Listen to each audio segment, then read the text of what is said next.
Đất này của tao. Tác giả Minh Lâm. Giọng kể Huy An.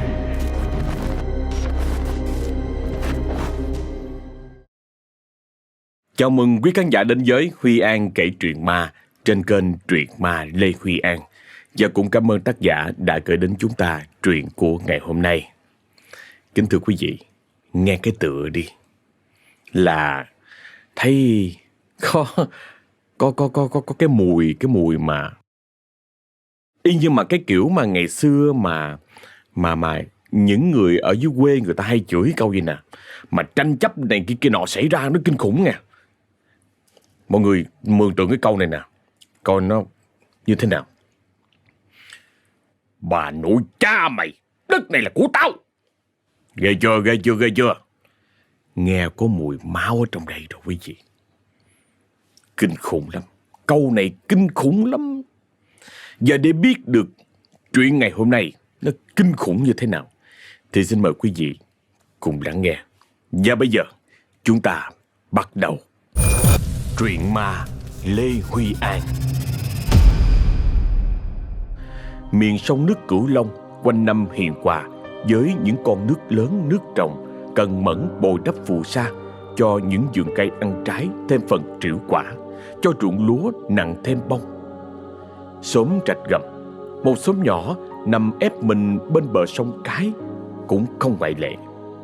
Con sông như một dải lụa mềm mại uốn lượn qua những vườn sầu riêng, chôm măng cụt xanh trì, chở nặng phù sa và còn chở cả những câu chuyện đời, chuyện người xuôi ngược trên những chiếc ghe hàng đủ loại, chạy dọc chạy ngang mỗi ngày hai bận.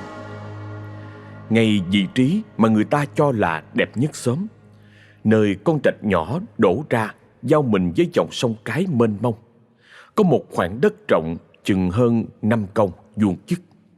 Đất cào tráo bằng phẳng, mặt tiền nhìn thẳng ra sông, đón trọn con gió mùa heo mây mát rượi thổi vào từ buổi sớm mai cho đến lúc chiều tà.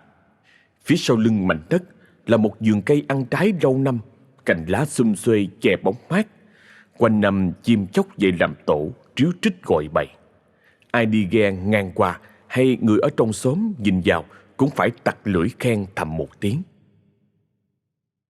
Đất dày mà cất nhà ở thì thôi chứ, làm ăn phất lên ta nói như diều gặp gió, con cháu đề quề, phúc lộc ta nói đầy nhà luôn.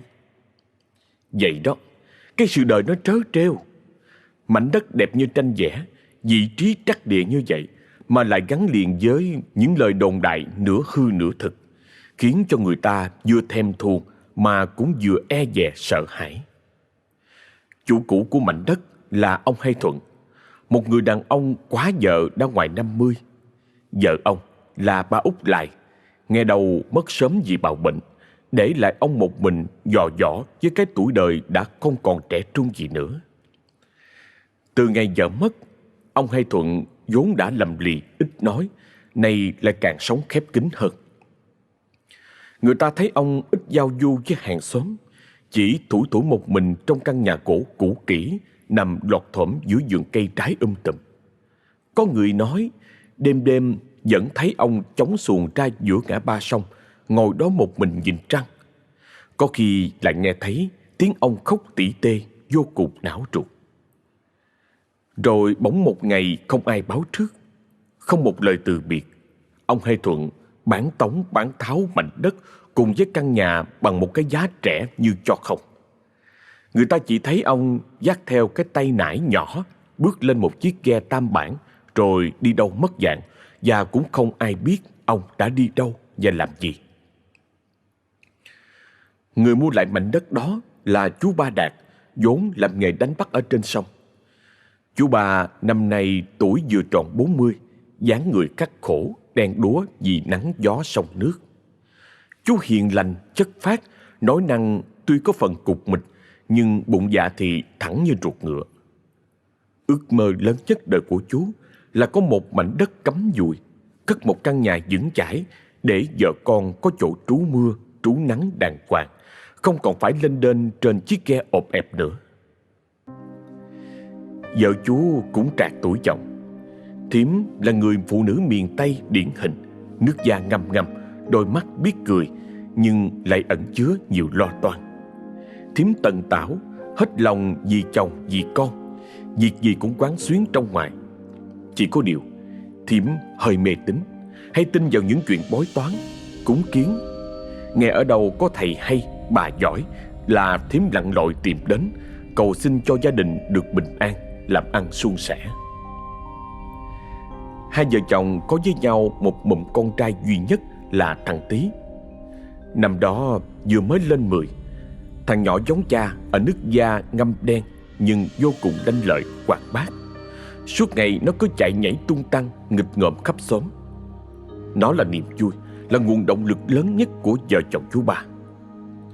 Bữa đó nghe tin ông Hai Thuận rao bán miếng đất với giá rẻ, chú Ba Đạt mừng như mở cờ trong bụng, liền bàn với vợ: "Bà, tôi nghe người ta nói ông Hai Thuận ông rao bán miếng đất ở ngã ba sông, giá rẻ dữ lắm. Hay là mình..." Thím Ba nghe chồng nói, mắt sáng lên, nhưng rồi lại thoáng chút e dè.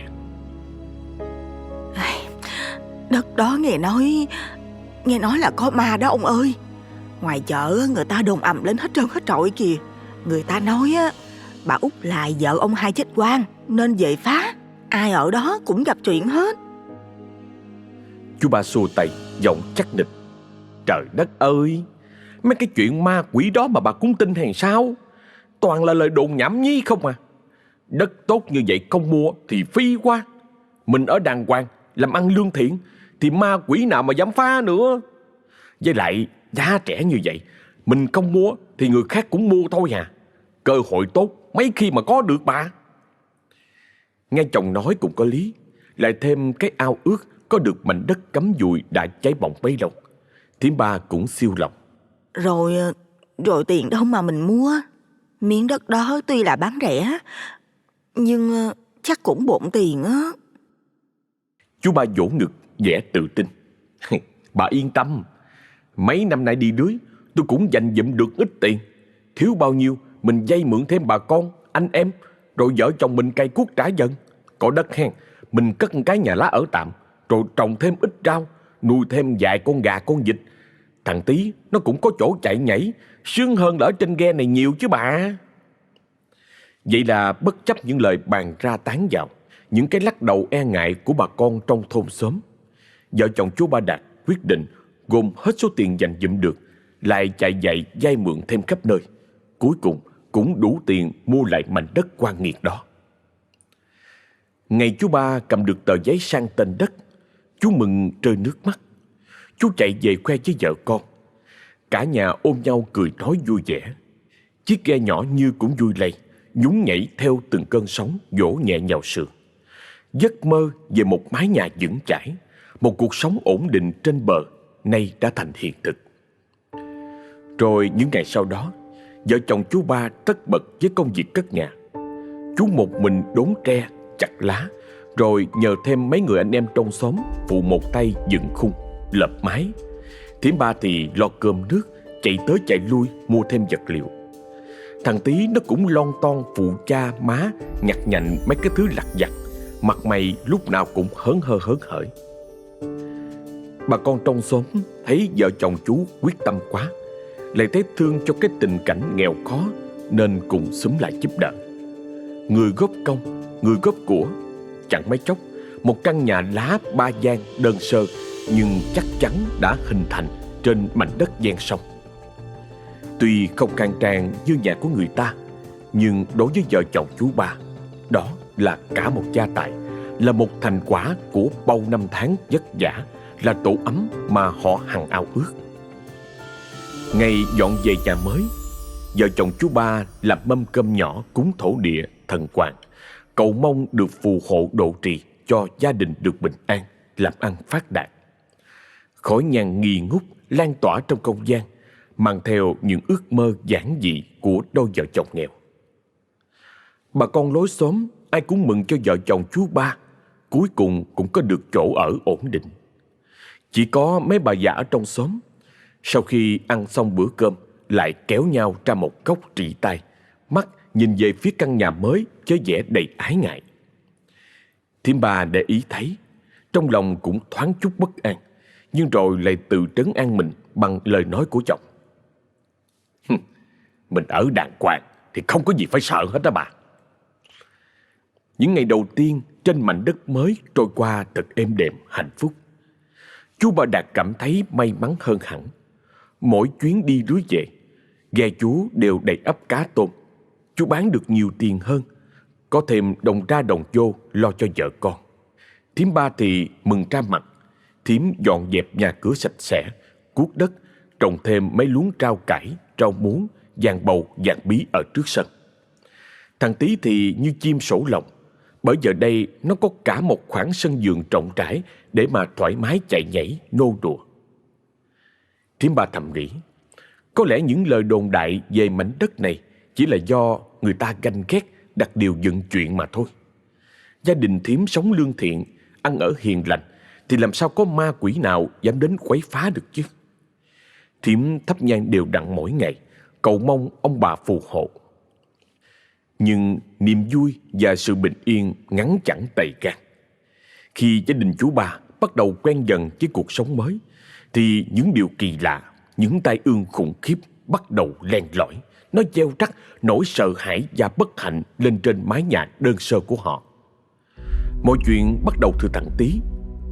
Một buổi trưa hè oi ả, sau khi ăn cơm xong, thằng Tí chạy ra gốc cây trứng cá trước sân nhà chơi bắn bi với mấy đứa bạn trong xóm. Đang chơi vui vẻ, bỗng dưng thằng nhỏ lăn đùng ra đất, hai mắt trợn trừng lên trời, chân tay co giật, miệng sùi ra thứ bọt trắng xóa. Mấy đứa bạn chơi cùng sợ hãi hét lên, rồi chạy tán loạn về nhà gọi người lớn. Vợ chồng chú Ba đang nghỉ trưa ở trong nhà, nghe tiếng la hét thất thanh liền hốt hoảng chạy ra. Thấy con trai nằm sóng xoài trên đất, co giật không ngừng, thím Ba mặt mày tái mét, chân tay bủn rủn, chỉ biết ôm mặt khóc nức nở. Chú Ba mặc dù cũng sợ hãi nhưng vẫn cố bình tĩnh.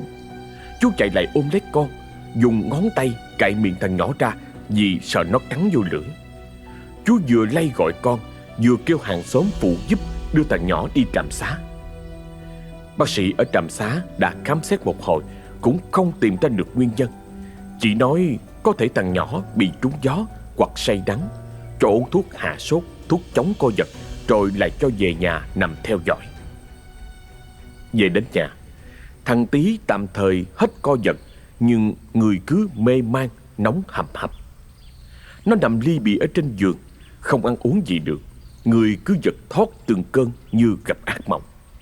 Thỉnh thoảng nó lại mở trừng mắt, nhìn chằm chằm lên trần nhà, miệng lắp bắp những câu nói vô nghĩa. Vợ chồng chú Ba như ngồi trên đống lửa, hết đưa con đi trạm xá, rồi lại lên bệnh viện quyện, làm đủ các xét nghiệm chụp chiếu, nhưng bác sĩ vẫn lắc đầu, nói không tìm ra bệnh gì cụ thể. Họ chỉ có thể kê thêm thuốc bổ, dặn dò gia đình chăm sóc kỹ lưỡng. Tiền bạc dành dụm được bao nhiêu đều đổ vào chạy chữa cho con, nhưng bệnh tình của thằng Tí nó không hề thuyên giảm. Người nó ngày một xanh xao, ốm đi trông thấy. Đôi mắt to tròn ngày nào bây giờ trũng sâu, thâm quầng, ánh nhìn ngơ ngác vô hồn. Nhưng điều khiến cho vợ chồng chú Ba sợ hãi nhất là những lời nói kỳ lạ của thằng nhỏ trong những lúc mê sảng. Có đêm khuya, nó bỗng dưng ngồi bật dậy, chỉ tay ra ngoài cửa sổ, giọng nói rất khó nhọc. Dì đẹp, đừng cười. Thím Ba nghe con nói mà lạnh cả sống lưng. Thím run rẩy ôm chặt lấy con, hỏi dồn. Con nói gì vậy Tí? Gì nào? Đâu có ai đâu con. Thằng Tí lắc đầu ngoại ngoại, nước mắt vàng dụa. Nó vẫn chỉ tay ra ngoài cửa sổ, giọng sợ hãi. Có gì tóc dài, áo trắng, đẹp lắm. Dì cứ đứng đó nhìn con cười hoài. Con sợ. Nói rồi thằng nhỏ lại lăn ra mê man. Thím Ba sợ đến tái mặt. Thím lay chồng dậy, kể lại chuyện con nói. Chú Ba Đạt nghe xong cũng không khỏi rùng mình. Chú chạy ra mở cửa nhìn khắp sân vườn. Nhưng ngoài bóng đêm tĩnh lặng và tiếng côn trùng rả rích, không có bóng dáng người phụ nữ áo trắng nào cả. Nhưng những lời nói của thằng Tý nó cứ ám ảnh vợ chồng của chú. Lời đồn về hồn ma bà Út lại hiện về trong tâm trí của họ. Không lẽ là ma quỷ có thật à? Không lẽ mảnh đất này thật sự bị ám sao? Thím Ba không thể ngồi yên được nữa. Sáng hôm sau, thím tức tốc đi tìm bằng được ông thầy Hai, một thầy cúng có tiếng ở trong vùng, mời về làm lễ trừ tà cho con. Ông thầy Hai tuổi đã ngoài 60, dáng người gầy gò, xương xẩu, mặc bộ đồ bà ba đen đã cũ, tay chống gậy tre. Đôi mắt ông sâu quắn, tinh anh, như nhìn thấu được cõi âm. Vừa bước chân vào đến cổng nhà chú Ba, thầy Hai đã khựng lại, sắc mặt thoáng chút biến đổi. Thầy đưa mắt nhìn bao quát mảnh đất, rồi lại nhìn lên nóc nhà, chậm rãi lắc đầu. Thím Ba thấy vậy, lòng càng thêm hoảng sợ. Thím vội hỏi: Thầy ơi, thầy thấy sao thầy? Nhà con có chuyện gì không hả thầy? Ông thầy Hai không trả lời ngay, mà chậm rãi bước vào nhà đi một vòng. Vừa đi, ông vừa lẩm bẩm điều gì đó không rõ. Thầy dừng lại trước giường thằng Tý đang nằm mê man, nhìn thằng nhỏ một lúc lâu, rồi lại thở dài. Xong xuôi, thầy mới quay qua nói với vợ chồng chú Ba, giọng trầm trầm đầy vẻ nghiêm trọng: Đất này nặng vía lắm, có dòng nữ theo phá. Con trai của hai người bị nhập rồi. Thím Ba nghe như sét đánh ngang tay. Bà khuỵu xuống khóc nức nở. Trời ơi, vậy có cách nào cứu con của con không thầy? Xin thầy ra tay giúp gia đình con với thầy ơi.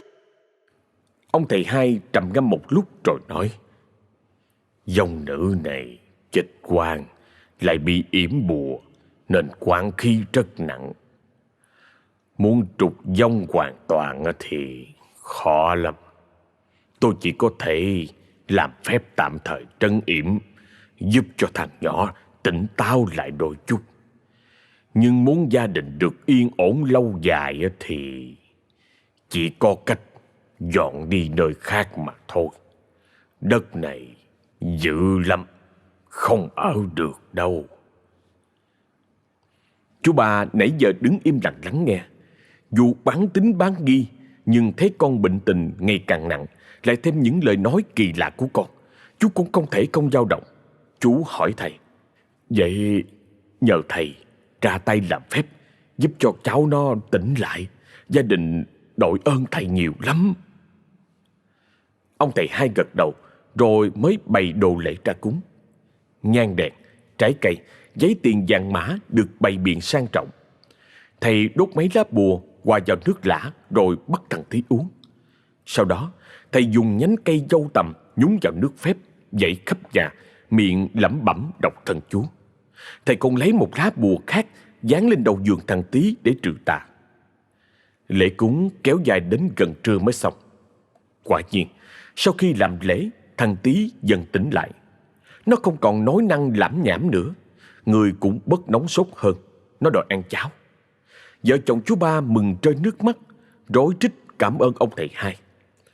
Thầy Hai nhận lễ rồi căn dặn lại một lần nữa: Nhớ lời tôi dặn, nên dọn đi sớm, ngày nào hay ngày đó. Ở lại đây càng lâu, e rằng tai họa khó lường. Nói rồi ông thầy chống gậy ra về, để lại hai vợ chồng chú Ba với nỗi lo lắng khôn nguôi và một mớ bòng bong trong lòng.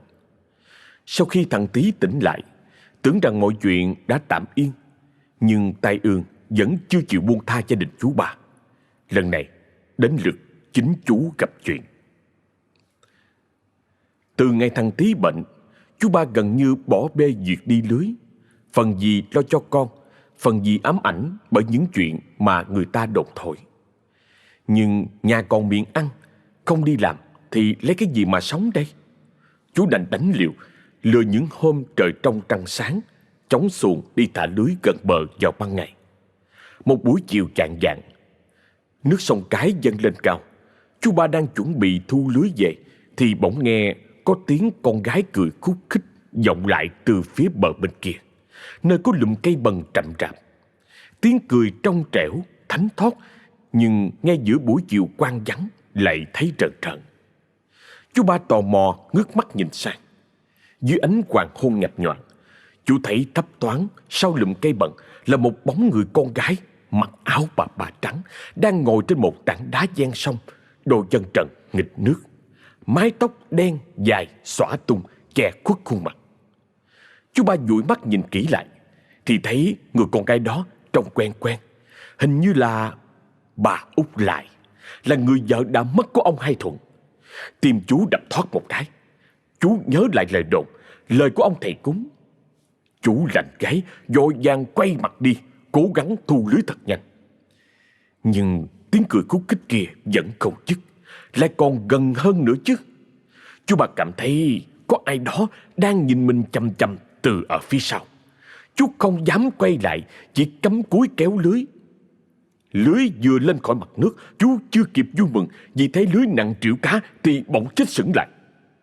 Trong lưới lúc này, lẫn lộn với đám cá đang chảy đành đạch, là một cái đầu người còn tươi rói, mái tóc đen dài quấn chặt vào lưới, đôi mắt mở trừng trừng nhìn chú ba, khóe miệng như đang nhếch lên cười một cách đầy ma quái. Chú ba hét lên một tiếng thất thanh, hồn vía bay lên mây.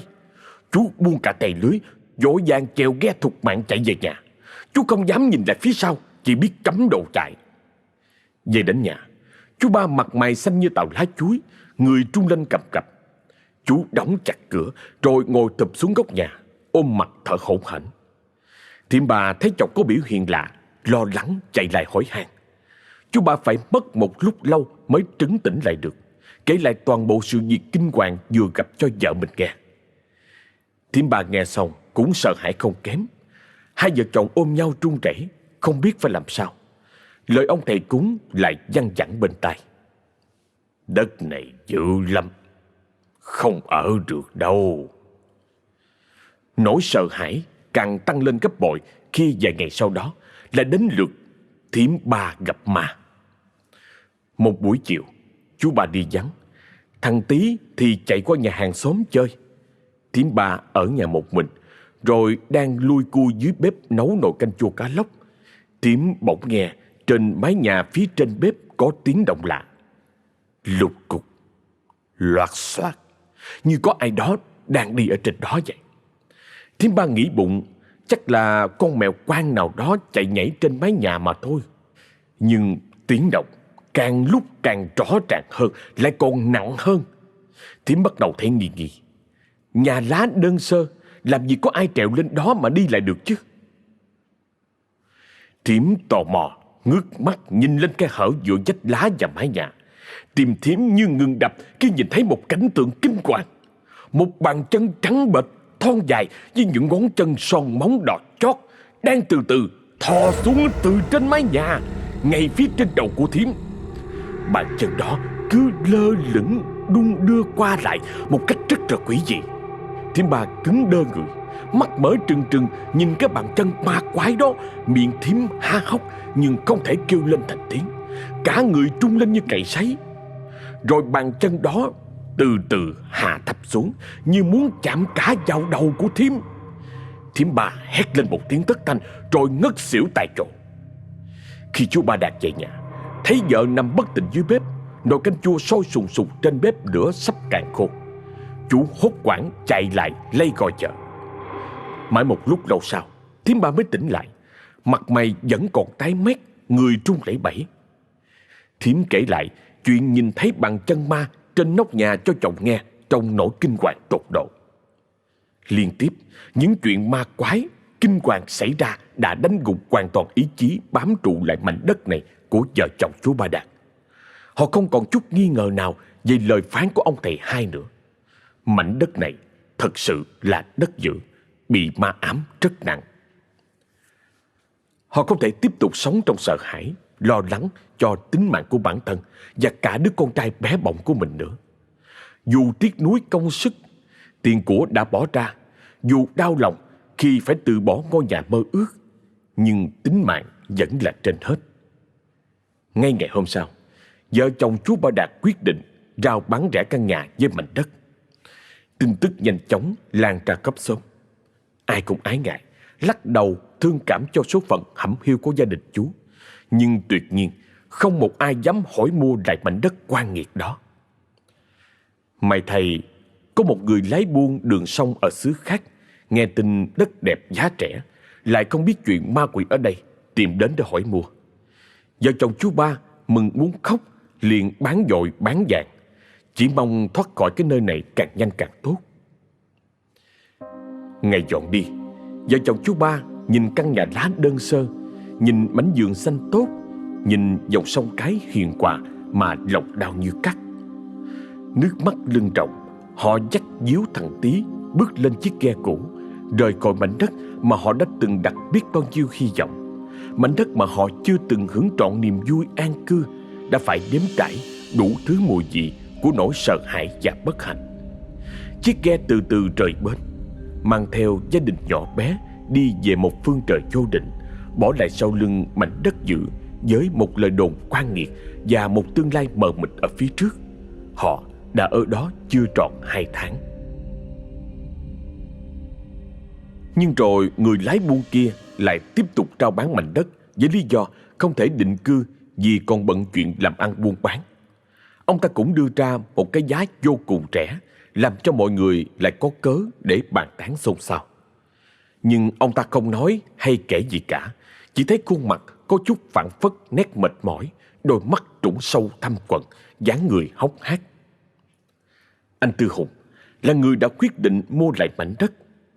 Anh năm nay vừa tròn 30, nói năng hoạt bát, tính tình có phần phóng khoáng, lại tỏ ra là người có chút vốn liếng trong tay.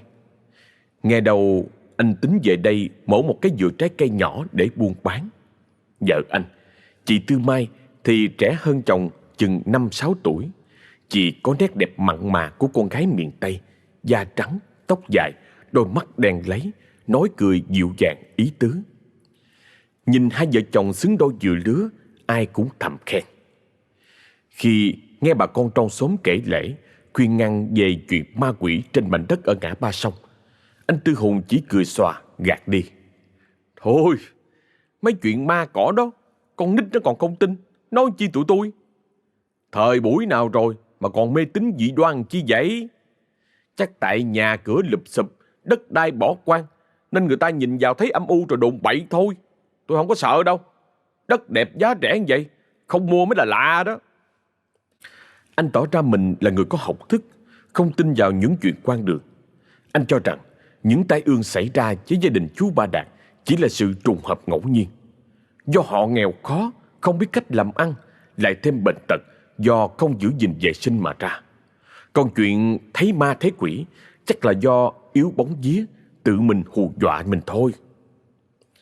Vậy là vợ chồng Tư Hùng chính thức trở thành chủ nhân mới của mảnh đất này. Anh không sửa sang lại căn nhà lá cũ mà quyết định đập bỏ hoàn toàn, thuê thợ về xây cất hẳn một căn nhà tường khang trang, lợp ngói đỏ tươi. Anh còn cho xây thêm cái hàng rào bê tông kiên cố bao quanh, trồng thêm mấy cây qua giấy, cây bông bụp trước cổng cho thêm phần rực rỡ. Anh muốn chứng minh cho cả xóm thấy anh không sợ ma quỷ, và anh sẽ biến mảnh đất bị đồn ma ám này thành một nơi đàng hoàng sung túc. Trong quá trình xây dựng, thỉnh thoảng đám thợ cũng xì xầm về những chuyện kỳ lạ. Có người nói đang xây tường thì tự dưng viên gạch trên tay rơi xuống bể tan tành dù cầm rất chắc. Có người lại kể đang trét xi măng thì bỗng có cảm giác như có ai đó thổi một hơi lạnh buốt vào gáy. Nhưng anh Tư Hùng nghe xong đều gạt đi, cho là do thợ thuyền làm việc mệt mỏi nên qua mắt tưởng tượng lung tung mà thôi. Anh còn hào phóng cho thêm tiền công, dặn dò họ cố gắng làm cho nhanh, cho đẹp. Khoảng hơn 1 tháng sau, căn nhà mới đã hoàn thành, khang trang, bề thế hơn hẳn căn nhà lá cũ. Ngày dọn về nhà mới, anh Tư Hùng còn làm mấy mâm cơm thịnh soạn, mời bà con lối xóm đến chung vui, ăn uống linh đình. Ai đến cũng khen nhà đẹp, khen vợ chồng anh giỏi giang, can đảm. Nhưng trong thâm tâm, nhiều người vẫn không khỏi lo lắng, tự hỏi liệu cặp vợ chồng trẻ này có thể bình yên sống trên mảnh đất oan nghiệt này được hay là không. Những ngày đầu cũng giống như gia đình của chú Ba Đạt. Cuộc sống của vợ chồng anh Tư Hùng trôi qua trong niềm vui và hạnh phúc. Căn nhà mới rộng rãi, thoáng mát. Anh Tư Hùng bắt đầu tính chuyện mới vừa trái cây.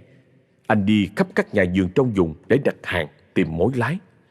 Chị Tư thì ở nhà dọn dẹp, trang hoàng nhà cửa, trồng thêm mấy chậu hoa kiển trước sân. Rồi một tin vui lớn đến với hai vợ chồng. Chị Tư có thai. Khỏi phải nói, anh Tư Hùng mừng rỡ đến nhường nào. Anh yêu chiều vợ hết mực, không cho chị làm bất cứ việc gì nặng nhọc. Anh tự tay đi chợ, nấu cơm, giặt giũ. Anh còn mua đủ đồ bổ dưỡng về tắm bổ cho vợ, mong đứa con đầu lòng được khỏe mạnh, thông minh. Chị Tư Mai cảm nhận được tình thương và sự chăm sóc của chồng. Chị thấy mình là người phụ nữ hạnh phúc nhất thế gian này. Nhưng niềm hạnh phúc đó cũng không kéo dài được bao lâu. Khi cái thai trong bụng chị Tư được khoảng chừng hơn 3 tháng, chị bắt đầu gặp những cơn ác mộng triền miên. Đêm nào, chị cũng mơ thấy một cảnh tượng giống hệt nhau. Nó lặp đi lặp lại một cách ám ảnh.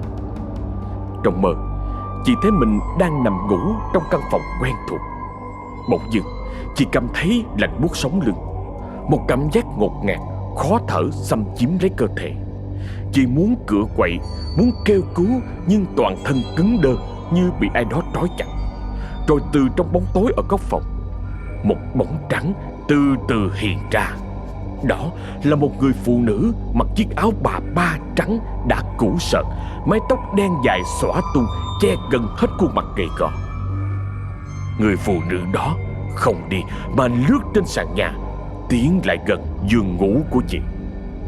Chị Tư cố gắng ngồi dậy nhưng không được. Chị thấy đôi mắt đèn lấy vô hồn của người phụ nữ đó đang nhìn chị chằm chằm. Một ánh nhìn đầy ai quán, căm phẫn và thèm khát. Người phụ nữ giơ bàn tay trắng bệch, xương sẩu với những ngón tay dài ngoằng ra, chỉ thẳng vào bụng của chị. Giọng nói the thé, lạnh lẽo vang lên: Trả con cho tao, trả con cho tao. Chị Tư muốn hét lên, nhưng cổ họng như bị bóp nghẹt. Chị chỉ biết nằm im, mặc cho nỗi sợ hãi tột cùng xâm chiếm lấy tâm trí. Người phụ nữ áo trắng cứ đứng đó, lặp đi lặp lại câu nói đòi con. Ánh mắt càng lúc càng trở nên dữ tợn và đáng sợ. Cho đến khi chị Tư không chịu đựng nổi nữa, ngất liệm đi trong cơn ác mộng. Và lần nào tỉnh dậy, chị Tư cũng thấy người mình ướt đẫm mồ hôi lạnh, tim đập loạn xạ, hơi thở gấp gáp. Chị sợ hãi ôm chặt lấy chồng, kể lại giấc mơ kinh hoàng. Anh Tư Hùng ban đầu cũng nghĩ vợ mang thai nên tâm lý bất ổn, hay suy nghĩ lung tung rồi sinh ra ác mộng. Anh ôm vợ vào lòng, dỗ về an ủi: Không sao đâu em, chỉ là mơ thôi mà. Em bầu bì cho nên lo nghĩ vậy thôi. Đừng có sợ, có anh ở đây rồi. Nhưng những cơn ác mộng cứ lặp đi lặp lại đêm này qua đêm khác, với cùng một nội dung, cùng một người phụ nữ áo trắng đòi con. Chị Tư mất ăn mất ngủ, người ngày càng xanh xao tiều tụy. Đôi mắt chị lúc nào cũng căm quặn, ánh mắt đầy vẻ hoảng sợ lo âu. Chị ám ảnh đến nỗi ban ngày cũng không dám ở nhà một mình, lúc nào cũng phải có chồng bên cạnh mới cảm thấy yên tâm phần nào. Anh Tư Hùng thấy vợ ngày càng suy sụp thì cũng bắt đầu thấy lo lắng thật sự. Anh không còn cho rằng đó chỉ là những giấc mơ đơn thuần nữa. Anh nhớ lại những lời đồn đại của bà con trong xóm, nhớ lại sự rời đi của vợ chồng chú Ba Đạt. Lòng anh bắt đầu gợn lên những nghi ngờ. Anh quyết định phải tìm hiểu kỹ hơn về lai lịch của mảnh đất này, về ông chủ cũ Hai Thuận và người vợ đã mất của ông ta. Anh lân la hỏi chuyện ông Sáu và những người cao tuổi ở trong xóm. Bác Sáu, bác có biết nhiều về chuyện ông Hai Thuận với bà Út Lại không vậy? Sao con nghe người ta đồn bà Út Lại chết oan lắm? Ông Sáu đang ngồi dẫn điếu thuốc rê ở ngoài hiên. Nghe Tư Hùng hỏi, ông trích một hơi thuốc thật sâu, nhả khói mù mịt rồi mới chậm rãi kể. Chuyện cũng lâu rồi. Con Út Lại, hồi đó nó đẹp người đẹp nết, ta nói nó có tiếng ở xứ này. Ai cũng nói thằng Hai Thuận có phước lắm mới cưới được nó. Hai vợ chồng coi bộ cũng yêu thương nhau dữ lắm mà. Nhưng mà cưới nhau mấy năm trời vẫn không có con. Thằng hai thì không sao, chứ cái con út lại thì nó buồn trời trời. Rồi đụng cái, nghe tin nó bệnh nặng, qua đời đột ngột.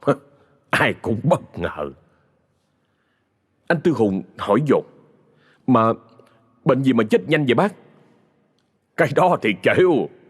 Người thì nói nó bị tim, người thì nói là bị lao phổi. Chỉ biết là lúc nó chết, thằng hai không cho ai tới gần, tự mình lo mà chạy hết. Nó cũng không lập bàn thờ trong nhà nữa. Lạ lắm. Từ đó mới đâm ra lầm lì, ít nói, sống thu mình lại vậy đó. Vậy lúc bà út mất, có ai để ý thấy bụng của bà có cái gì khác thường không vậy bác? Anh Tư Hùng cố gợi hỏi. Ông Sáu nheo mắt nhớ lại. Bụng hả? Thầy, hình như là có người nói là bụng đó nó hơi, lúc đó nó hơi lùm lùm à. Nhưng mà không ai dám chắc đâu. Chuyện người ta mình biết vậy thôi, chứ ai dám hỏi thẳng thằng hai đâu mày.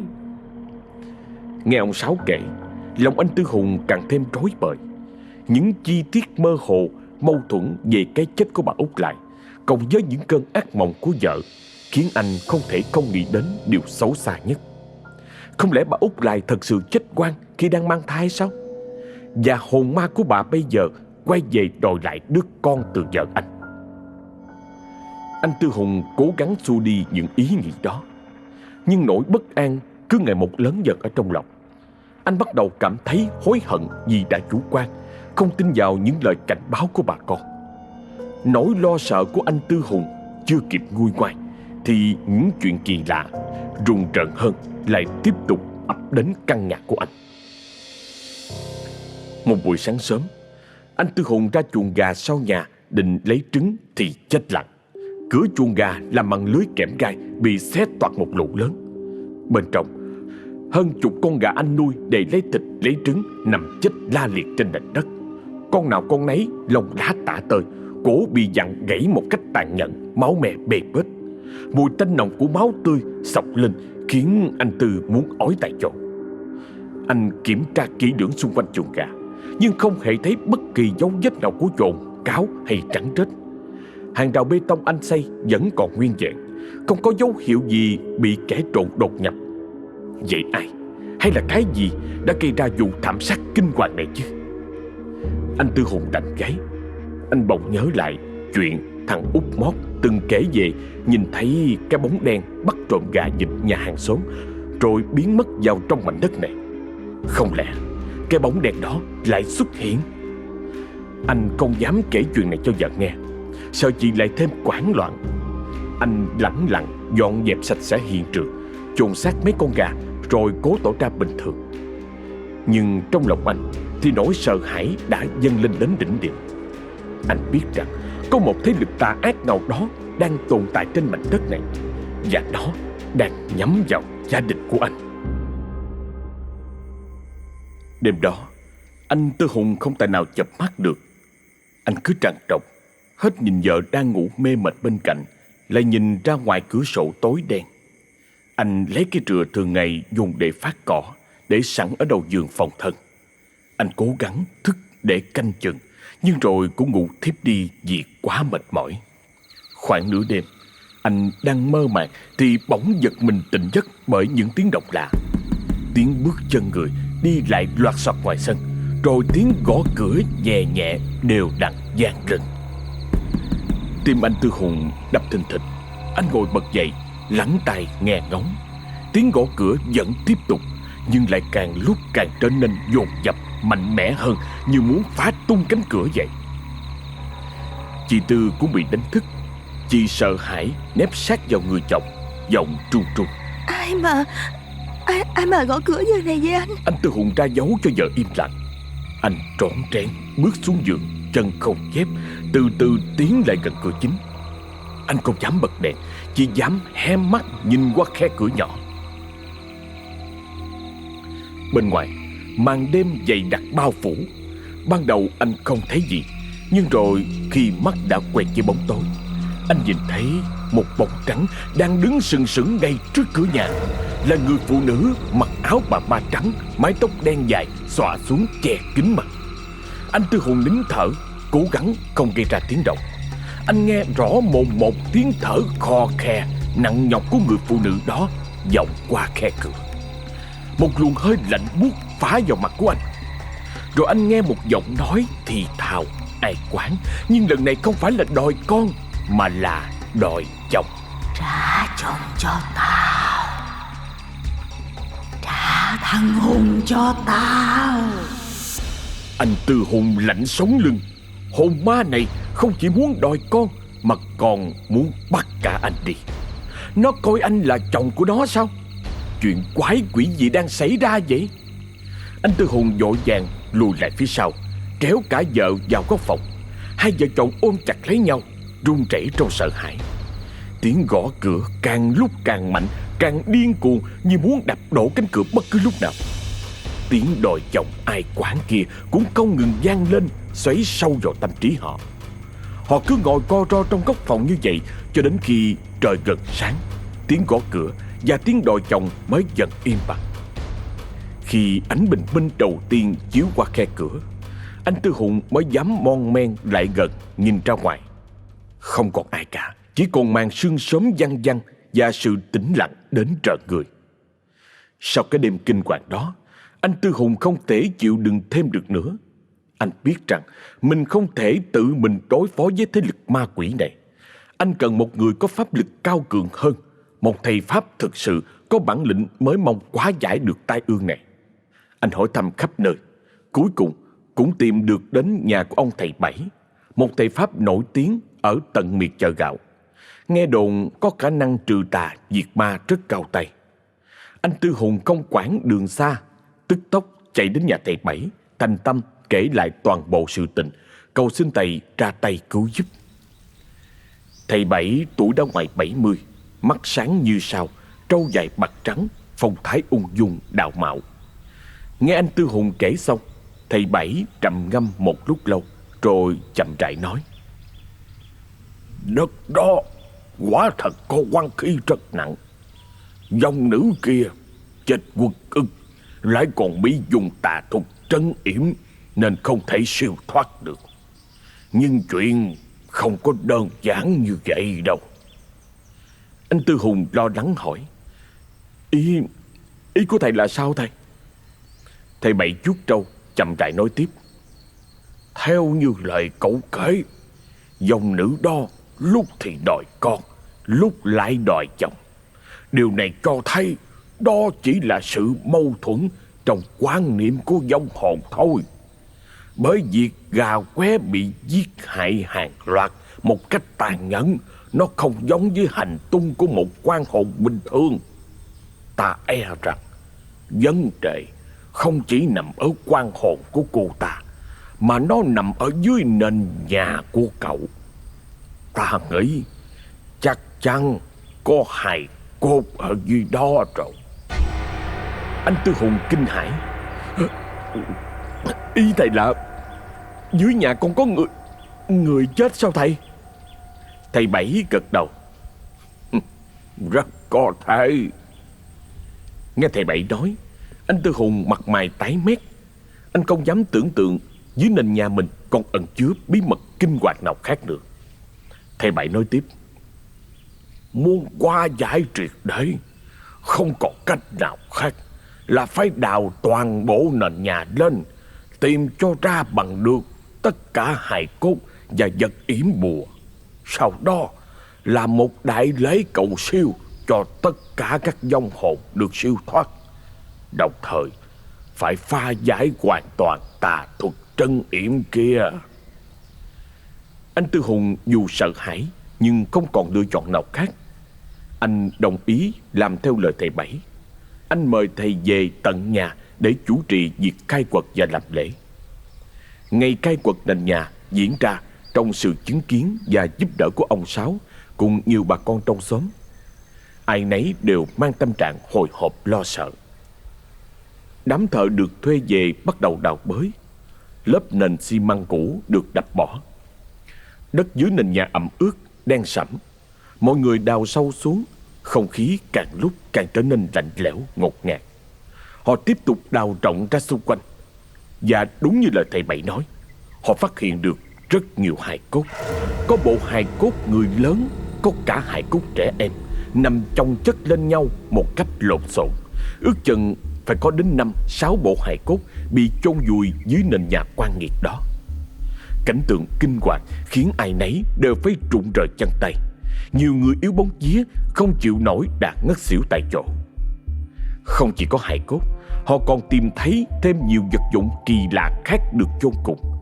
Mấy đồng tiền xu cổ, vài cái vòng tay bằng bạc đã đen xì, mấy cái hũ sành nhỏ chứa tro cốt và tóc rối, và đặc biệt là rất nhiều lá bùa với những hình vẽ và ký tự ghê rợn được cắm hoặc dán quanh bộ hài cốt. Thầy Bảy xem xét kỹ lưỡng các lá bùa và vật dụng, sắc mặt càng lúc càng trở nên nghiêm trọng. Thầy nói với anh Tư Hùng: "Đúng như ta đoán, kẻ ác xưa kia không chỉ giết người chôn xác, mà còn dùng nơi này để luyện tà thuật. Hắn đã nuôi âm binh, hắn đã dùng máu huyết và oan khí của những người chết quan này để luyện thành một loại bùa chú cực kỳ lợi hại. Có lẽ cái bóng đen mà thằng Út Mót nhìn thấy chính là âm binh được nuôi dưỡng từ những quan hồn này tạo thành." Anh Tư Hùng nghe mà lạnh gáy. Anh không ngờ sự thật lại khủng khiếp tới như vậy. Sau khi thu thập hết tất cả hài cốt và vật yểm bùa, thầy Bảy cho người lấp đất lại, rồi tiến hành làm một đại lễ cầu siêu kéo dài suốt 3 ngày 3 đêm. Thầy dùng pháp lực của mình để siêu độ cho tất cả các vong hồn oan khuất, đồng thời phá giải toàn bộ tà thuật trấn yểm trên mảnh đất này. Không khí buổi lễ vô cùng trang nghiêm, nhưng cũng không kém phần căng thẳng hồi hộp. Thỉnh thoảng lại có những cơn gió lạnh buốt thổi qua, mang theo tiếng rên rỉ, khóc than như ai oán từ cõi âm vọng về. Cuối cùng, sau 3 ngày 3 đêm làm lễ không ngừng nghỉ, thầy Ba cũng hoàn thành nghi thức. Thầy nói với Tư Hùng và bà con: "Tà khí trên mảnh đất này đã được hóa giải phần lớn. Các vong hồn cũng đã được siêu độ. Từ nay, nơi này sẽ dần trở nên bình yên. Tuy nhiên, nghiệp chướng do kẻ ác gây ra quá nặng nề, nên muốn hoàn toàn yên ổn thì cần phải có thời gian để cái thứ kia nó tự suy yếu đi." Anh Tư Hùng và bà con trong xóm thở phào nhẹ nhõm, rối rít cảm ơn thầy Bảy. Ai cũng hy vọng rằng từ nay về sau, mảnh đất dữ sẽ không còn gieo rắc tai ương nữa. Còn chuyện vong hồn của bà Út Lại thì thôi, cứ để từ từ tìm cách để giúp cho bà được siêu thoát. Bởi dẫu sao thì bà cũng từng là chủ nhân của mảnh đất này, cho nên mới còn dương vấn hù dọa như vậy. Với lại chuyện tai ương cũng không hẳn là do bà gây ra. Mộ bà còn đó cũng không một ai dám đụng chạm gì tới cả. Nhưng tưởng rằng sau đại lễ cầu siêu, mọi chuyện đã thực sự kết thúc. Gia đình anh Tư Hùng sẽ được sống yên ổn trên mảnh đất đã được hóa giải. Nhưng không ai ngờ rằng bi kịch lớn nhất lại ập đến ngay sau đó. Nó bất ngờ và nghiệt ngã hơn. Buổi chiều hôm sau ngày làm lễ xong, trời quang mây tạnh. Anh Tư Hùng thấy mấy viên ngói trên mái nhà có vẻ bị xô lệch trong quá trình thợ thầy đào bới mấy hôm trước, rồi vô tình đụng trúng cột nhà. Anh sợ mưa dột nên lấy thang trèo lên mái nhà để sửa lại. Chị Tư đang dưới nhà nấu cơm, thỉnh thoảng lại ngước lên nhìn chồng, lòng đầy hạnh phúc và hy vọng về một tương lai tươi sáng. Anh Tư Hùng đang lay quay chỉnh lại mấy viên ngói, miệng còn huýt sáo vui vẻ. Bỗng nhiên, trời đang trong xanh bỗng nổi một cơn gió mạnh bất thường. Gió giật từng cơn, thổi tóc cả mái ngói. Anh Tư Hùng bị mất thăng bằng, loạng choạng. Anh cố gắng bám víu vào sườn mái nhưng không kịp. Một tiếng rầm vang lên, Anh Tư Hùng trượt chân, rơi thẳng từ trên mái nhà cao xuống đất, đầu đập mạnh vào tảng đá lớn dùng để kê chân cột nhà còn sót lại từ thời ông Hai Thuận. Máu từ đầu anh tuôn ra xối xả, nhuộm đỏ cả một khoảng sân. Nhưng trong lúc anh đang ở trong lằn ranh giới một mình, anh Tư Hùng bỗng nghe thấy văng vẳng bên tai có một giọng nói trầm đục: "Thằng chó chết, mày dám phá chuyện của tao hả? Đất này của tao." Chị Tư nghe thấy tiếng động lớn, hoảng hốt chạy ra. Chị chết lặng khi nhìn thấy cảnh tượng kinh hoàng trước mắt. Chị gào lên thất thanh, chạy lại ôm lấy thân thể bất động của chồng, khóc nức nở. Anh Hùng ơi! Anh ơi! Anh sao vậy? Anh ơi, anh tỉnh lại đi anh ơi! Anh đừng có bỏ em mà! Báo người ta có ai không? Cứu chồng tôi với! Có ai không? Bà con lối xóm nghe tiếng kêu khóc thảm thiết cũng vội vàng chạy sang. Ai nấy đều bàng hoàng, sững sờ trước cái chết đột ngột và bi thảm của anh Tư Hùng. Mới hôm qua còn khỏe mạnh, vui vẻ, vậy mà hôm nay... Thầy Bảy cũng được tin báo, vội vàng quay lại khi còn chưa kịp về tới chợ gạo. Nhìn hiện trường và nhìn sắc mặt của anh Tư Hùng, thầy Bảy chỉ biết lắc đầu thở dài, nói với chị Tư và bà con: Nghiệp chướng nặng nề quá. Tuy tà khí đã được qua giải, nhưng dư âm của lời nguyền và cái thứ tà ác kia vẫn còn. Cậu Tư Hùng tuy có lòng thành tâm, nhưng dương khí quá yếu nên không thể tránh khỏi kiếp nạn. Âu cũng là số trời đã định. Ta không thể giúp được nữa, bởi cái thứ đó nó rất giỏi lẫn trốn. Chị Tư nghe xong ngất liệm đi trong vòng tay của bà con. Rồi khi tỉnh lại, nỗi đau mất chồng quá lớn khiến chị không còn thiết sống nữa. Lại thêm cái thai trong bụng ngày một lớn dần. Chị biết mình không thể một mình chống chọi lại số phận nghiệt ngã trên mảnh đất oan nghiệt này. Sau khi lo ma chay cho chồng xong xuôi, chị Tư quyết định rao bán căn nhà với mảnh đất, dù biết có thể sẽ không ai dám mua. Chị gom góp ít đồ đạc còn lại, bụng mang dạ chữa, nước mắt lưng tròng, từ biệt bà con lối xóm, trở về nhà mẹ đẻ ở một nơi xa, kết thúc chuỗi ngày ngắn ngủi nhưng đầy ám ảnh và bi thương trên mảnh đất dữ này. Chị đã ở đó gần được 4 tháng. 4 tháng của hy vọng, sợ hãi và cuối cùng là tuyệt vọng, mất mát. Mảnh đất dữ lại một lần nữa lấy đi sinh mạng của một gia chủ bạc mệnh. Mảnh đất lại một lần nữa chìm vào im lặng, cỏ dại bắt đầu mọc tùm. Người trong xóm giờ đây không ai dám bén mảng tới gần. Họ coi đó là một mảnh đất bị ma ám, đất dữ thật sự. Những lời đồn đại ngày càng nhiều, thêm thắt những chi tiết ly kỳ và rùng rợn. Nhưng lòng tham của con người đôi khi lại lớn hơn nỗi sợ hãi. Lão Năm Dạo, một tay chủ vườn nổi tiếng, keo kiệt và hám lợi nhất ở trong vùng, nghe nói mảnh đất vị trí đẹp lại đang bán giá rẻ như cho, liền không bỏ qua cơ hội. Lão Năm cười khẩy trước những lời can ngăn của bà con. Ma với quỷ, toàn chuyện nhảm nhí lừa con nít thôi. Đất tốt như vậy, để không thì phí quá. Tao mua về, săn phẳng hết đi, xây nguyên cái biệt thự cho tụi bay lé mắt chơi nè. Nói là làm, Lão Năm tìm tới bên nhà chị Tư, bỏ tiền ra mua đứt mảnh đất. Lão còn thuê người chặt hết cây cối trong vườn, san lấp mặt bằng phẳng lì. Lão không cất nhà ngay, mà dự định để đó chờ giá đất lên cao sẽ bán lại kiếm lợi. Và để trông coi đất, lão dựng tạm một cái chòi nhỏ ở góc vườn, thuê người làm công đến ở và giữ đất. Nó là thằng Út Mót chứ ai. Út Mót ban ngày làm việc đồng áng cho lão Năm, tối về ngủ lại trong cái chòi canh đất. Mấy đêm đầu nó cũng sợ, nhưng không thấy có chuyện gì xảy ra nên cũng dần yên tâm.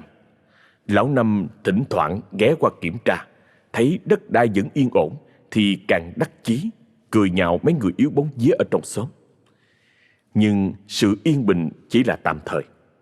Một đêm trăng mờ, Út Mót đang ngủ trong chòi thì nghe tiếng gà vịt nhà hàng xóm kêu la inh ỏi, rồi tiếng chó sủa vang lên dữ dội. Út Mót hé mắt nhìn ra ngoài. Nó thấy một cái bóng đèn cao lớn, không rõ hình thù, đang lướt đi thoăn thoắt trong bóng đêm. Nó nhảy qua hàng rào nhà hàng xóm, bắt trộm gà vịt. Út Mót sợ quá, nằm im thinh thích, không dám thở mạnh vì đã không ít lần nó thấy vụ này. Bóng đèn kia bắt được mấy con gà, con vịt, rồi lại lướt nhanh về phía mảnh đất của lão Năm. Nó biến mất vào trong bóng tối. Út Mót tim đập chân trùng, cả đêm không tài nào ngủ được. Sáng hôm sau, Út Mót kể lại chuyện cho lão Năm nghe. Lão Năm nghe xong thì nổi giận đùng đùng. Thằng nào dám cả gan ăn trộm đất của tao hả? Tao mà bắt được tao đánh què giò đó. Lão Năm không tin chuyện ma quỷ, chỉ nghĩ đó là kẻ trộm bình thường. Lão quyết định tối đó sẽ đích thân trình bắt cho bằng được. Đêm đó, lão Năm mang theo cây côn gỗ, núp sẵn trong bụi rậm gần cái chòi của Út Mót. Út Mót thì vẫn còn sợ, không dám ló mặt ra ngoài. Khoảng nửa đêm, trời tối đen như mực, không một ánh sao.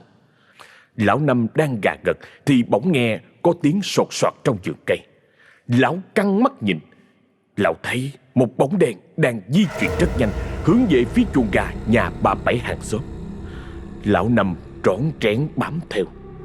Bóng đen kia di chuyển không một tiếng động, thoát ẩn thoát hiện. Đến gần chuồng gà, nó thò tay vô, nhanh như chớp bắt được mấy con gà mái tơ. Lão Năm nãy giờ nấp sau gốc cây, chờ thời cơ liền lao tới, giơ cây côn lên hét lớn. Đứng lại mày, thằng ăn trộm mất dạy kia. Bóng đèn bất giác đứng lại, từ từ quay đầu. Nó không phải là người như lão Năm lầm tưởng. Nó không có khuôn mặt, đôi mắt được thay thế bằng hai cái hố đen sâu quắn, còn mang một màu đỏ sẫm lên trong bóng tối. Lão Năm dù tham lam, không sợ trời không sợ đất, nhưng đối diện với cảnh tượng kinh dị này cũng phải rụng rời hết tay chân. Cây côn trên tay của lão rơi xuống đất lúc nào không hay. Lão lắp bắp. Trời ơi, ba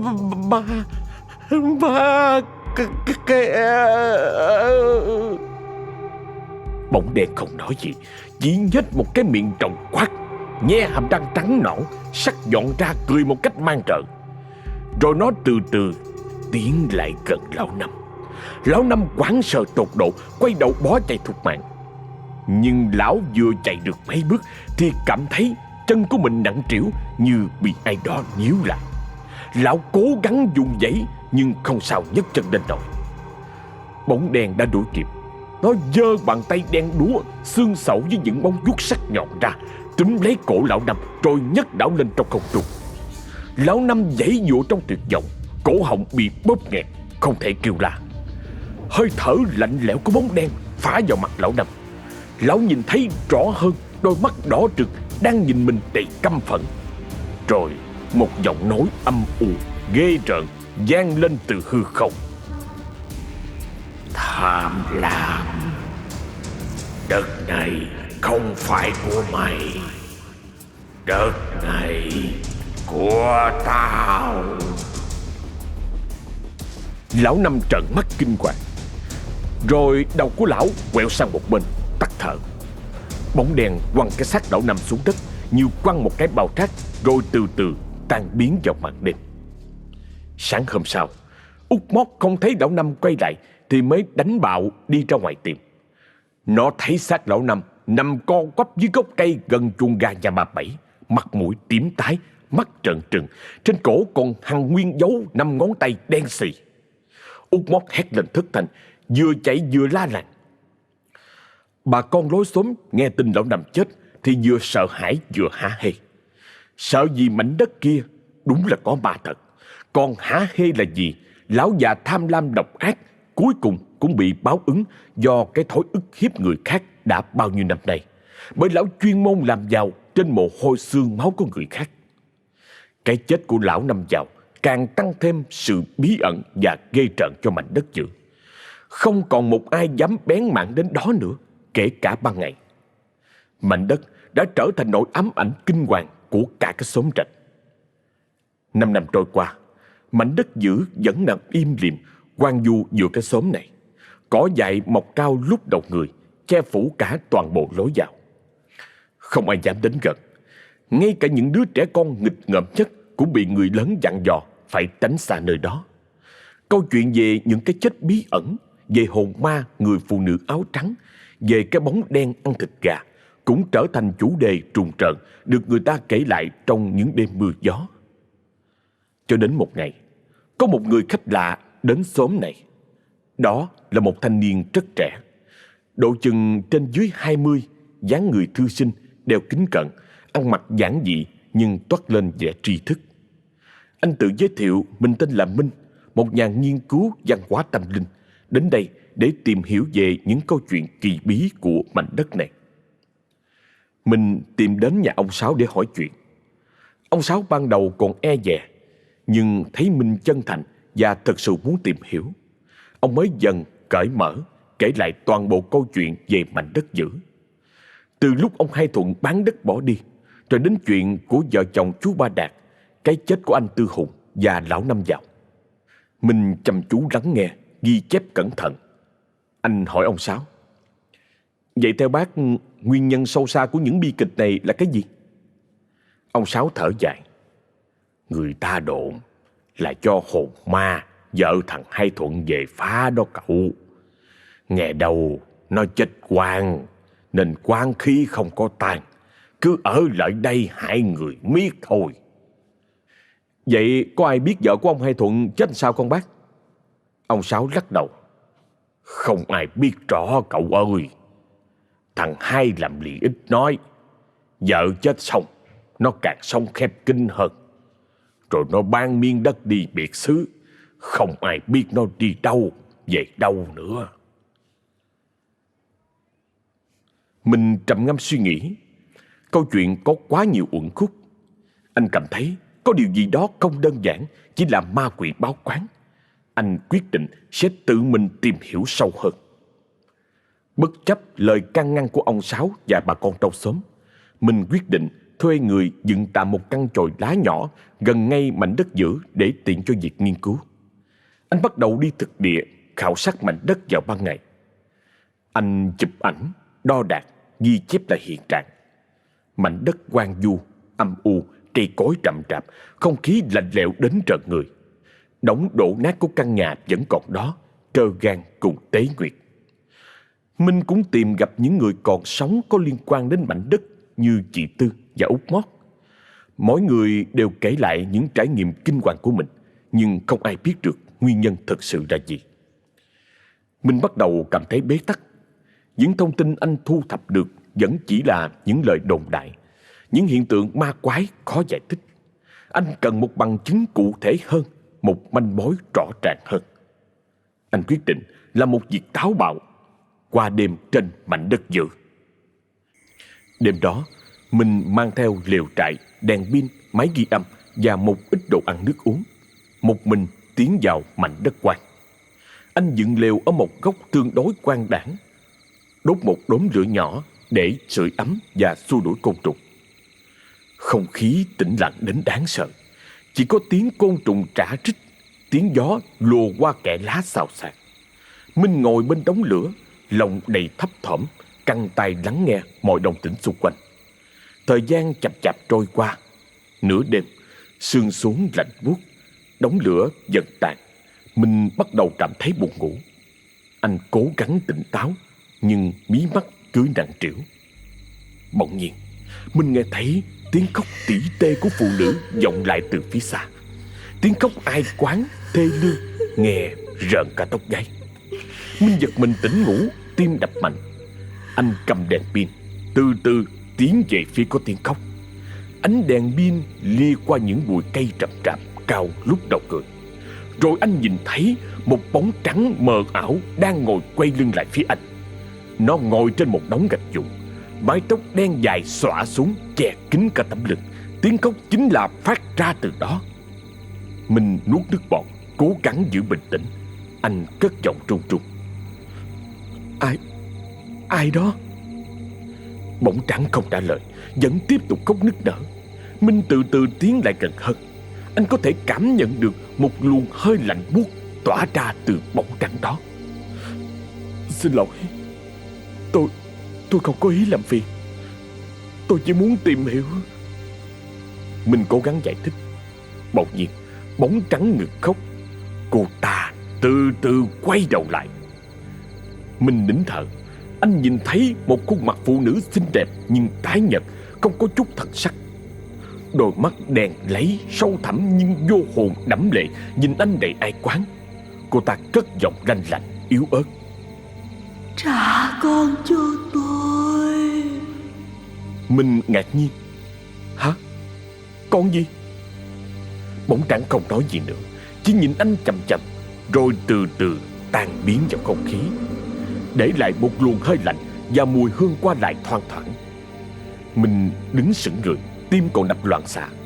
Anh đã mơ hồ hiểu ra đó chính là quan hồn của bà Út Lại và là hồn ma vợ ông Hai Thuận. Nhưng sao bà ấy lại đòi con? Chuyện này là sao chứ? Ông Hai Thuận đâu có con đâu. Mình quay trở lại liều, lòng đầy hoang mang. Anh không thể ngủ tiếp được nữa. Anh ngồi suy nghĩ về những gì vừa xảy ra. Lời nói của hồn ma "trả con lại cho tôi" cứ ám ảnh trong tâm trí của anh. Sáng hôm sau, mình quyết định phải tìm hiểu kỹ hơn về gia đình của ông Hai Thuận. Anh quay lại hỏi ông Sáu. Lần này Minh hỏi kỹ hơn về người vợ đạp mất của ông Hai. Ông Sáu ngẫm nghĩ một lúc rồi nói: Nó đẹp người đẹp nết lắm, nhưng số phận hẩm hiu. Lấy chồng chưa được bao lâu thì nghe nói bị bệnh rồi mất. Bị bệnh gì vậy bác? Cái đó thì tôi không rõ nghe. Chỉ nghe loan thoáng là bệnh nan y gì đó, chạy chữa không khỏi. Mà lạ lắm, lúc nó mất nghe đồn bụng còn hơi nhô nhô á. Minh giật mình. Bụng nhô nhô là sao? Không lẽ bà Út lại mất khi đang mang thai à? Vậy là lúc bà ấy mất, có ai thấy ông Hai Thuận đau buồn hay là lo lắng gì không vậy bác? Có chứ cậu. Thằng Hai thương vợ lắm mà. Vợ nó mất, nó như người mất hồn. Nó cứ lầm lì ít nói, đêm đêm lại ra bờ sông ngồi khóc. Ai thấy cũng thương hết trơn hết trọi. Mình cảm thấy có điều gì đó mâu thuẫn. Nếu ông Hai thương vợ như vậy, tại sao hồn ma của bà Út lại hiện về đầy quán khí, đòi con nữa chứ? Không lẽ có uẩn khúc gì trong cái chết của bà sao? Mình quyết định phải tìm ra sự thật. Anh nghĩ đến ngay mộ của bà Út Lại, liền hỏi ông Sáu, nhưng ông lại xua tay nói: Mộ của nó nằm cách nhà cũ chừng 20 thước, gần gốc cây mù ô á. Hồi thằng Hai bỏ đi, nó cũng bỏ luôn mộ vợ nó rồi. Nhưng mồ mả là chốn linh thiêng. Mấy người mua đất sau này cũng đâu có ai dám dời đi đâu. Cứ để như vậy cho tới giờ luôn. Mặc dù họ gặp không ít chuyện xui xẻo, nhưng mà đã lắm nghe cậu. Ngôi mộ đó cỏ không có mọc được. Cứ đêm đêm mà lại nghe có tiếng khóc vọng về. Hồi trước có mấy đứa thanh niên tò mò ra đó xem thử. Xong rồi về đứa nào cũng bệnh liệt giường mấy tháng trời. Từ đó không ai dám bén mảng tới nữa. Mình nghe xong lòng càng thêm quyết tâm. Ông cảm ơn ông Sáu rồi chuẩn bị đồ đạc, quyết định sẽ đến ngôi mộ bí ẩn đó vào tối đêm nay. Hoàng hôn vừa buông xuống, nhuộm một màu tím buồn lên cảnh vật. Mình chuẩn bị đèn pin, cuốc xẻng nhỏ, máy ảnh và một ít đồ lễ đơn giản. Một mình anh tìm đường đi ra ngoài gốc cây mù u. Trời dần chuyển về đêm cô tịch. Gió thổi qua những ngọn cây, nghe vi vu như tiếng người than khóc. Không khí lạnh lẽo, tĩnh mịch đến trợn người. Minh dễ dàng nhận ra ngôi mộ của bà Út Lại. Đó là một nắm mộ đất nhỏ, không bia, không người nhang khói. Nhưng thật kỳ lạ là xung quanh cây cỏ mọc rất tùm là vậy. Nhưng riêng nắm mộ này, đất đai thì lại khô cằn, nứt nẻ, không một ngọn cỏ nào có thể sống sót được. Mình thắp mấy nén nhang, đặt những cái cây nhỏ lên mộ, rồi thành tâm khấn vái. Con tên Minh, là nhà nghiên cứu văn hóa tâm linh. Con đến đây không có ý mạo phạm, chỉ mong muốn tìm hiểu sự thật về nỗi oan khuất của cô Út Lại. Con mong cô hiển linh chỉ lối, giúp con giải oan cho cô, cũng là giúp cho mảnh đất này được bình yên trở lại. Khấn xong, Minh bắt đầu dùng cuốc xẻng nhỏ đào bới nấm mộ. Đất ở đây cứng như đá, lại khô khốc, rất khó đào. Minh phải gắng hết sức mới đào được một lớp đất mỏng. Trời tối dần, chỉ còn ánh trăng non yếu ớt và ánh đèn pin leo lét của Minh soi sáng. Không gian tĩnh lặng như tờ, chỉ nghe tiếng cuốc xẻng va vào đất đá lạch cạch và tiếng thở dốc của Minh. Bỗng nhiên, một cơn gió lạnh buốt thổi qua, làm tắt phục ngọn đèn pin. Minh giật mình, vội vàng bật lại nhưng không được. Anh mò mẫm trong bóng tối, tìm hột quẹt để thắp lại nhang, nhưng cũng không thấy đâu. Tim của Minh bắt đầu đập mạnh. Anh cảm thấy có ai đó đang đứng sau lưng của mình. Một làn hơi lạnh phả vào gáy. Minh từ từ quay lại. Dưới ánh trăng mờ, anh nhìn thấy bóng trắng của bà Út Lại đang đứng cách đó không xa. Đôi mắt đen láy nhìn anh chằm chằm. Lần này, ánh mắt bà không còn ai quán, mà có vẻ gì đó chờ đợi. Rồi mình nghe tiếng khóc tỉ tê quen thuộc. Nhưng lần này không phải của bà Út Lại, mà là tiếng khóc của một đứa trẻ sơ sinh. Tiếng khóc non nớt, yếu ớt vang lên từ dưới lòng đất, ngay dưới chân của mình. Mình kinh ngạc nhìn xuống. Anh thấy mặt đất chỗ anh đang đào như trung chuyển nhẹ. Rồi một bàn tay nhỏ xíu trắng bệch từ từ trồi lên khỏi mặt đất. Mình hoảng sợ lùi lại mấy bước. Bàn tay nhỏ bé cứ giãy giãy trong không khí như đang cầu cứu. Hồn ma bà Út Lại từ từ tiến lại gần mình. Bà chỉ tay xuống lòng đất, giọng nói yếu ớt vang lên: Con tôi, cứu con tôi. Minh sững sờ. Con? Đứa con sơ sinh à? Không lẽ... Minh hiểu ra rồi. Bà Út Lại chết khi đang mang thai sắp sinh. Vì là con so, nên dù cái thai có lớn thì bụng của bà cũng không quá nhô ra như những người sinh con rạ. Đứa bé trong bụng của bà cũng chết luôn theo mẹ. Oan hồn của hai mẹ con không siêu thoát được, bị kẻ khác yểm buộc chôn cùng một chỗ. Tiếng khóc trẻ con mà người ta nghe thấy ở ngôi mộ này chính là tiếng khóc của đứa bé oan khuất đó. Nhưng ai là kẻ đã làm việc thất đức này, và tại sao lại làm như vậy? Mình nhìn hồn ma bà Út Lại hỏi: Ai đã hại mẹ con cô vậy? Bà Út Lại lắc đầu, nước mắt lưng tròng. Bà chỉ tay về phía mảnh đất giữa. Mình hiểu ý. Kẻ thủ ác có liên quan đến mảnh đất đó.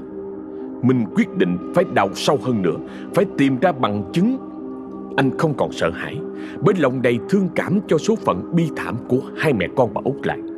Và cũng không biết tại sao anh lại tìm được cái đèn pin một cách rất dễ dàng, như có người chỉ dẫn vậy. Ánh sáng trở lại giúp anh vững tâm hơn. Anh tiếp tục đào. Lần này đất mềm hơn. Anh đào xuống sâu hơn. Và rồi lưỡi cuốc chạm phải một vật gì đó rất cứng. Anh cẩn thận gạt đám đất xung quanh ra. Đó là một cái hũ sành nhỏ được đậy kín. Mình tò mò mở nắp hũ ra. Bên trong là một ít tóc rối, mấy cái móng tay và một lá bùa đã ố vàng. Trên đó vẽ những ký tự cổ xưa kỳ lạ. Đây chính là vật dùng để yểm bùa. Anh đào tiếp, và cuối cùng cũng tìm thấy bộ hài cốt của bà Út Lại, và nằm ép mình trong lòng ngực bộ xương của mẹ là một bộ xương hài nhi nhỏ xíu. Cái cảnh tượng bi thương khiến mình không cầm được nước mắt. Anh cẩn thận gom nhặt lại hài cốt của hai mẹ con, đặt vào tấm vải sạch mà anh đã chuẩn bị sẵn. Anh cũng nhặt cả cái hũ sành có chứa bùa yểm, rồi không chần chừ mà ngay lập tức đốt đi hết những thứ oan nghiệt đó. Lúc này, hồn ma bà Út Lại mới từ từ tiến lại gần. Bà nhìn vào bọc hài cốt của con mình, khóc nấc lên từng tiếng. Rồi bà quay sang nhìn Minh, cúi đầu như để cảm tạ. Ánh mắt bà đã bớt đi vẻ u uất, mà thay vào đó là sự thanh thản. Minh chậm chậm bước tới, cất giọng hỏi: Ai đã làm chuyện này? Cô không thể nói được sao? Bà Út lại liếc ánh mắt về phía mảnh đất quan tài. Khuôn mặt trắng nhợt thoáng hiện lên nét căm hận. Bà mở miệng cất giọng âm u: Chính là hai tôi, là ông ta nhẫn tâm giết chết tôi khi trong bụng tôi còn mang giọt máu của ông ta. Đồ khốn nạn! Nhưng ông trời thật có mắt. Bây giờ ông ta đã bị báo ứng, bởi vì linh hồn tôi có thể cảm nhận được cái chết của ông ta ở nơi xứ người, còn đau đớn hơn tôi gấp vạn lần. Mình hơi bất ngờ. Mặc dù cũng đã từng nghi hoặc, nhưng khi nghe chính miệng của bà Út lại nói ra như vậy thì vẫn có chút sững người. Anh hỏi tiếp: Thật sao? Chuyện này rốt cuộc là sao? Cô có thể nói cho con nghe được không vậy? Bà Út lại vẫn nhìn đau đáu về phía mảnh đất quan. Ông ta giết người, tu luyện tà thuật, dùng quán khí của người chết để tạo ra âm binh. Ông ta muốn dùng nó để hành nghề pháp kiếm tiền. Nhưng mà sức của ông ta không đủ. Con âm binh đó quá mạnh, nó đã bật lại ông ta. Ông ta sợ chết nên mới bỏ đi biệt xứ. Mình lại một lần nữa sửng sốt. Nhưng sự tò mò về cái chết của bà Út lại khiến anh không nhìn được mà tiếp tục hỏi: Vậy còn cô? Tại sao ông ta lại giết cô chứ? Là vì môn tà đạo mà ông ta muốn luyện lúc đó cần phải có thêm một thứ để gia cố sức mạnh, gọi là mẫu tử song sát, được lấy từ chính bào thai của tôi và cả bản thân tôi.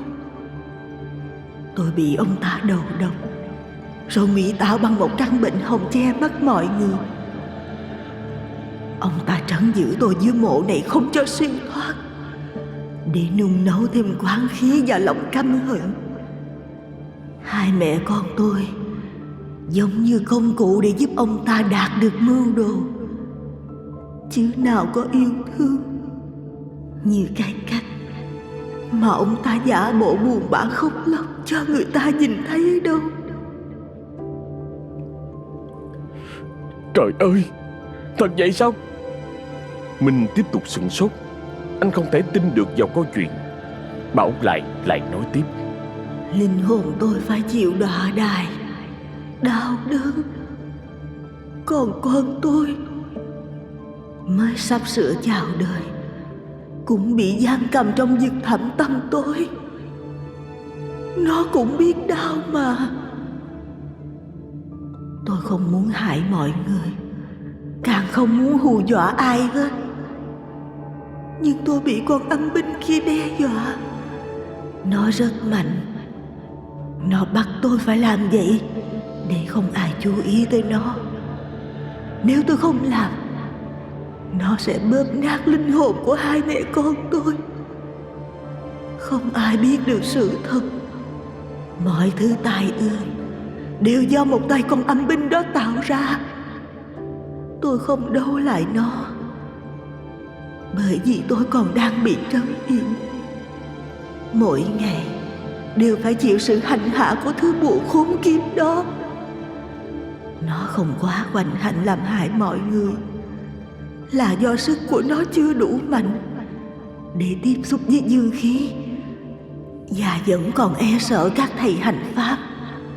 Chứ còn với tôi, nó rất ác. Nó chỉ có thể đi bắt trộm gà vịt để tu bổ từ từ. Mỗi một lần hại người như cách giết lão Năm, nó sẽ phải mất rất lâu để hồi phục ma lực, thậm chí tận vài năm.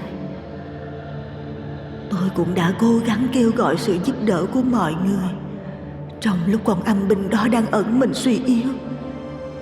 Nhưng ai cũng sợ tôi. Tôi không có cơ hội để nói. May mắn tôi gặp cậu. Tôi biết cậu là người gan dạ. Cậu sẽ giúp được tôi. Lúc này Minh đã hiểu ra mọi chuyện. Anh biết không ai giúp được bà Út lại là do sợ. Họ không dám đụng tới mồ mả của bà, Cho nên cái bí mật này mới bị chôn vùi cho tới tận ngày hôm nay. Minh còn định hỏi thêm vài điều thì bà Út Lại đã bất ngờ lướt đi, hướng thẳng về phía mảnh đất quan. Rồi trong màn đêm đen dày đặc, mình mơ hồ nghe thấy có tiếng gió rít lên từng đợt, tiếng kêu thét lanh lảnh, còn có tiếng gầm gừ của một con thú quan bị trúng bẫy đau đớn. Và tiếp tục trong tiếng gió, Minh lại nghe thấy giọng nói của bà Út Lại văng vẳng vọng về từ phía mảnh đất quan. Tao đã được giải thoát, tới lúc tao hỏi tội mày. Đồ nghiệp chướng, đồ âm binh hại người, không còn quán khí, không còn linh hồn nuôi dưỡng mày nữa. Số mày đã tận rồi. Mình thoáng trùng mình. Anh biết là bà Út Lại đã đánh đuổi được con âm binh kia đi rồi, mà anh cũng cảm thấy may mắn vì trong thời gian qua ở đây nó chưa làm hại mình. Chắc có lẽ thứ quán khí để tạo nên nó đã bị phá giải kể từ hồi anh Tư Hùng mời thầy Bảy về làm lễ cầu siêu. Nó đã trở nên suy yếu, không còn sức mạnh như lúc giết chết lão năm già. Và bây giờ, nguồn quán khí cuối cùng từ linh hồn của bà Út Lại đã được anh phá bỏ. Nó cơ bản sẽ giống như một cái bóng tầm thường bị bà Út Lại đánh đuổi. Đó cũng là chuyện dễ hiểu. Vậy là mọi chuyện kết thúc. Mình lặng lẽ quay về căn chòi lá, đợi sáng mai sẽ đi tìm ông Sáu để nói ra hết toàn bộ câu chuyện.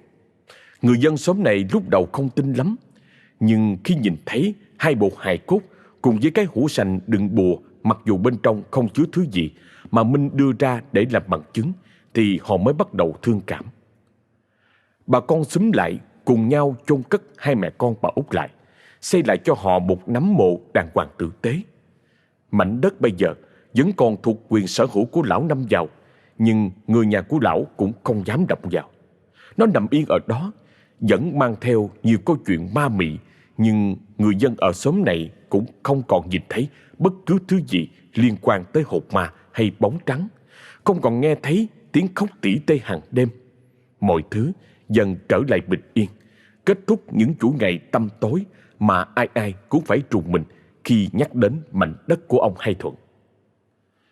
Mình trở về thành phố, tiếp tục công việc nghiên cứu của mình. Cuốn sách về những mảnh đất thiên, đất giữ ở miền Tây sông nước của anh nhanh chóng được hoàn thành và xuất bản, nhận được sự quan tâm rất lớn từ độc giả. Và câu chuyện về mảnh đất giữ ở xóm Trạch Gầm cũng trở thành một phần hấp dẫn nhất nhưng cũng ám ảnh nhất. Minh ngồi trên bàn đọc việc, đưa ánh mắt nhìn ra ngoài cửa sổ. Anh biết mình sẽ quay lại nơi đó một ngày không xa, nhưng không phải để tìm hiểu, mà là để thắp một nén nhang cho tất cả những linh hồn đã phải chịu đau khổ trên mảnh đất đó, cầu mong cho họ thật sự được siêu thoát, và cầu mong cho những bi kịch tương tự sẽ không bao giờ lặp lại. Mảnh đất giữ giờ đây đã bình yên, nhưng câu chuyện về nó sẽ mãi là lời nhắc nhở về luật nhân quả, về ranh giới mong manh giữa thiện và ác trong lòng mỗi con người. Và câu chuyện của chúng ta đến đây là kết thúc rồi. Xin cảm ơn quý vị khán giả đã nhín chút thời gian lắng nghe hết chuyện của ngày hôm nay. Kính thưa quý vị, ta nói phụ nữ là để yêu thương, chứ đâu phải mà để được, đúng không? Mà gặp bà Út Lại theo như cái chuyện này miêu tả thì bà đẹp dữ lắm. Tôi nói thiệt, nếu mà tôi nói thiệt, tôi không có tham đâu. Mà lỡ mà cho tôi 10 bà giống vậy đi chăng nữa, tôi nói tôi yêu thương hết mực luôn. Một ngày tôi chăm sóc một bà, ngày chăm sóc một bà, không lỗi một bà nào. Đúng không quý vị? Phụ nữ là để yêu thương chứ đâu phải để hành hạ làm mấy chuyện đó đâu. Ông trong đây bậy quá bậy rồi. Nếu mà có ai gặp ổng kêu tôi đi, tôi về tôi chỉ cho cái cách để yêu thương phụ nữ nha mọi người. Rồi, thôi, hết chuyện. Xin chào và hẹn gặp lại.